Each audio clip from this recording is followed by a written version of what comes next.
The real estate market is changing, and are you ready to navigate it? Hey guys, it's Aubri Blaize with Keller Williams, Kansas City North, doing another market update. It is 2025 in the very beginning of the year, and a lot has changed just with politics, with just the real estate market, with the weather, interest rates, all of the things. And so today we're going to talk about it, go over some of the stats that we're seeing and what we can possibly expect. Today we're going to talk about the Kansas City real estate market, some of the trends that we're seeing in the market, prediction of future, kind of what we're seeing right now, tips for sellers and buyers. I hope you like it. All right, so let's jump into it. So right now, what we're seeing in the market is homes in certain areas are sitting longer than we were used to in the last couple of years. And the average days on market has gone up to 46 days for the Kansas City area, all of Greater Heartland MLS.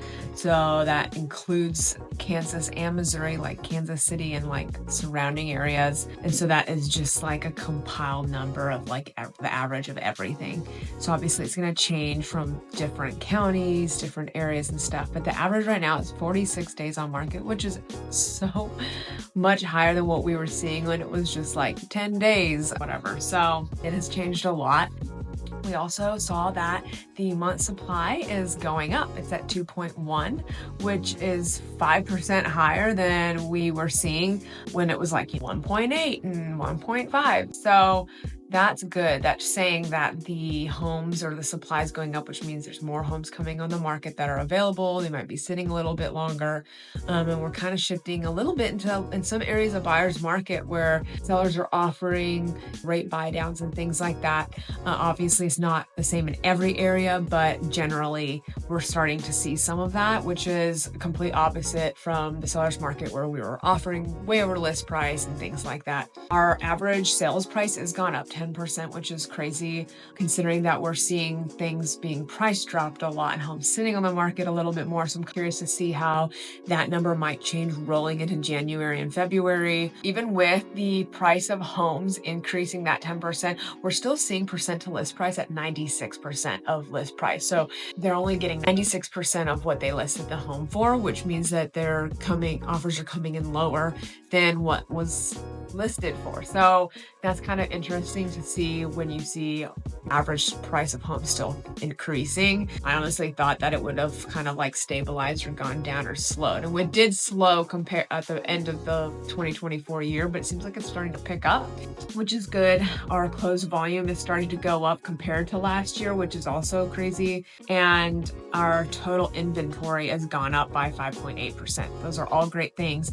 Currently, our interest rate locked in, I looked this morning. Obviously, it changes day to day, but it's around the high 6s and 7s. So obviously, with interest rates being higher than what we're normally used to, we're seeing a lot of buyers' affordability go down, which is opting for price drops on listings, sellers offering seller paid closing costs or 2-to-1 buy downs in some areas, and some of the pricing trends of homes being maybe listed a little bit too high, and they probably appraised for that amount, but we're just not seeing buyers' ability to pay for that currently. Some other cool stats are from 1985 to 2024.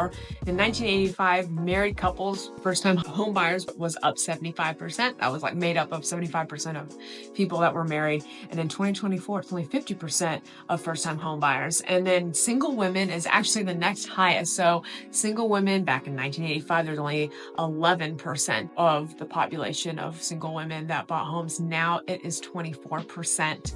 And then single men, it was 9%, and now it's 11%. And then others like people with roommates and stuff was 0 back in 1985. Now people are moving with roommates or friends, and that's 4%. But next to married couples, it is single women, which is sweet because, girl power. And as usual, my favorite stats is FSBOs and seller agent use versus FSBO. FSBO is at 6% with agent use at 90%.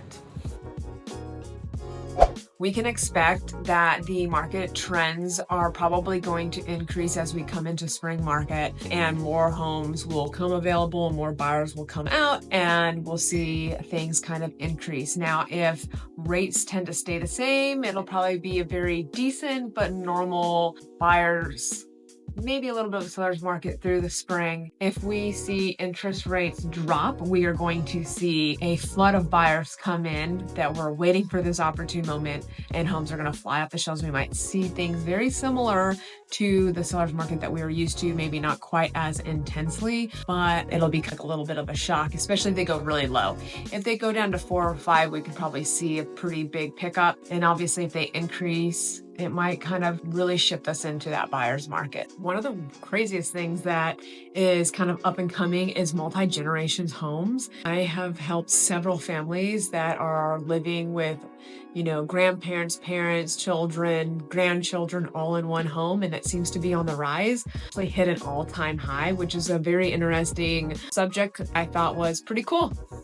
For sellers, we're seeing some sellers hold off. We're seeing some sellers listing, and the homes are sitting a little bit longer than what they're used to, which is pretty normal, especially right now. We just went through a bunch of snowstorms, really cold temperatures, the holidays. So it's pretty natural to see the market slow down around this time and for days on market to increase even more than normal because of the things that are happening.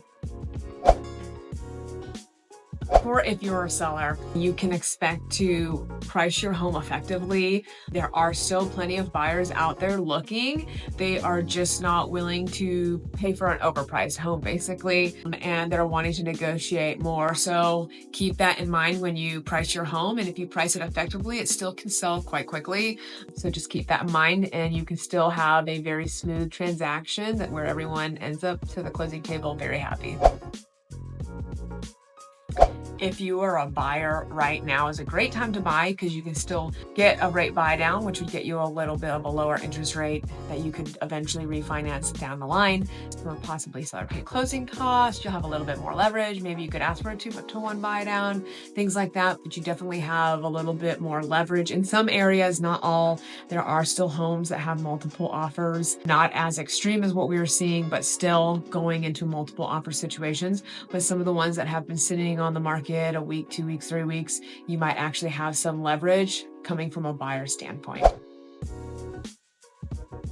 If you're an investor, you should be on the lookout for distressed properties. There are people that are coming out of this winter with not working as much or job loss, and this would be a good opportunity to see if you can come in and maybe offer a solution for them. Or it might be a good area for rental income in areas of strong appreciation potential. And cash flow is key. So focusing on properties where the numbers work and have maybe a little bit higher rates for other people, so you can take advantage of that if you're a cash buyer as well. Anyways, guys, I hope that you enjoyed this little market update. I tried to make it a little bit different than I normally do, with a couple different snippets of different information that I found interesting, and I hope you do too. Anyway, like, follow, and subscribe for more videos like this.